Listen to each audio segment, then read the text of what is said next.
যে আমার গাছে কি পরিমাণে কর্মচা ধরেছে, এটা কিন্তু কর্মচা।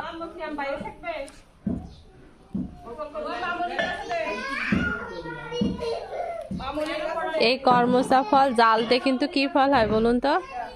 এই কর্মচা ফল জাল দিয়ে বাংলাদেশের চেরি ফল বানায়।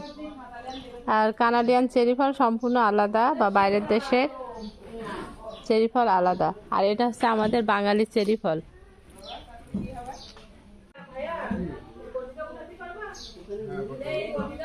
দেখেছেন কি পরিমাণে ধরেছে?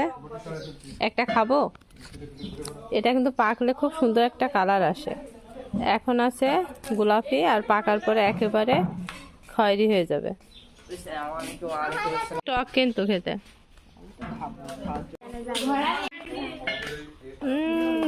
টক, তাই না? মিষ্টি টক, কর্মচ অনেক টক।